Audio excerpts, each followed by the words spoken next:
क्या किसी भी तरीके के घरेलू नुस्खे से सोरियासिस पूरी तरह ठीक हो सकता है? स्पेशली पेशेंट्स आके क्वेश्चन करते हैं कि क्या फिटकरी से उनका सोरियासिस ठीक हो सकता है?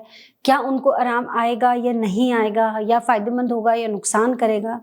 तो मैं doctor Neha, senior doctor, Bharat homeopathy से आज की इस वीडियो में हम बात करेंगे फिटकरी सोरियासिस के केसेस में कितना हेल्पफुल हो सकता है या फिर आपके लिए और नुकसानदायक हो सकता है। फिटकरी एक वाइट ट्रांसपेरेंट कलर का बार जैसा होता है और ये हम इंडियंस के हर किसी के घर में मौजूद होता है। रीज़न बीइंग क्योंकि जब आपके फादर शेव करते हैं तो वहाँ अगर कोई कट लग जाए या ब्लीडिंग आ जाए तो उसको सेटल करने के लिए, या फिर बाद में चल के दाने ना हो, तो उन सब चीज़ों को सेटल करने के लिए फिटकरी का इस्तेमाल किया जाता है। तो फिटकरी में ऐसा क्या है?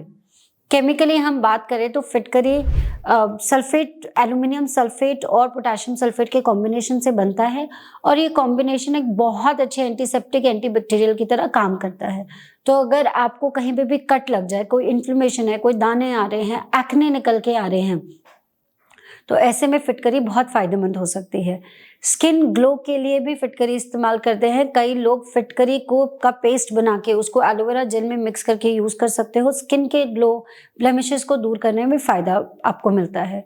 दांतों में बड़ा अच्छा यूज़ होता है। अगर आपको दांतों में कैविटीज़ लग गई है या मसूड़ों में दर्द हो रहा है तो फिटकरी के पानी से गार्गल करने से या फिटकरी को थोड़ी देर मुंह में रखने से भी फ़ायदा मिलता है। ऐसे ही फिटकरी नेचुरल डिओड्रेंट की तरह यूज़ किया जाता है, नेचुरल परफ्यूम की तरह। जिन लोगों को बहुत पसीना आता है वो लोग अपने आर्मपिट्स में फिटकरी को लगा सकते हैं, तो आपको महसूस होगा कि पूरे दिन भर में उतनी दुर्गंध नहीं आती है जितनी आती थी। अब हम बात करते हैं फिटकरी सोरियासिस के केस में कितना फ़ायदेमंद हो सकता है।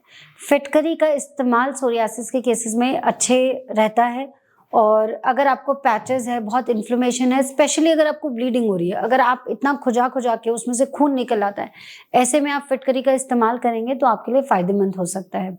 फिटकरी का आप पेस्ट बना सकते हो। फिटकरी को पीस लो अच्छी तरह, उसको या तो एलोवेरा जेल में लगा सकते हो। स्पेशली अगर गर्मियों का मौसम है तो वो कूलिंग और सूदिंग आपको देगा, रेडनेस कम होगी, इन्फ्लेमेशन कम होगा।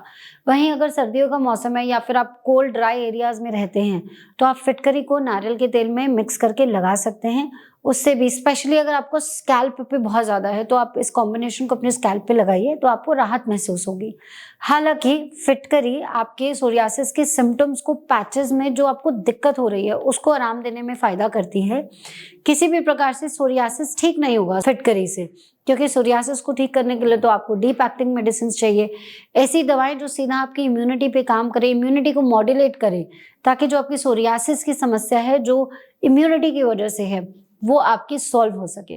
तो ऐसे में 3 चीज़ों का कॉम्बिनेशन सोरियासिस के पेशेंट्स के लिए फ़ायदेमंद होता है। सही दवाइयाँ, सही ऑइंटमेंट्स, यानी कि सही आप क्या अपने शरीर पे लगाते हैं पैचेस पे, और तीसरा सही डाइट, सही लाइफस्टाइल। इन तीनों के कॉम्बिनेशन से आप सोरियासिस से बिल्कुल फ्री हो सकते हैं। अगर आप भी सोरियासिस से स्ट्रगल कर रहे हो, बहुत जगह ट्रीटमेंट लिया है लेकिन सुधार नहीं आ रहा है, तो आपको घबराना नहीं है, होप नहीं लूज करनी है। आप भारत होम्योपैथी की टीम से कांटेक्ट करिए and we will be there to help you. Thank you.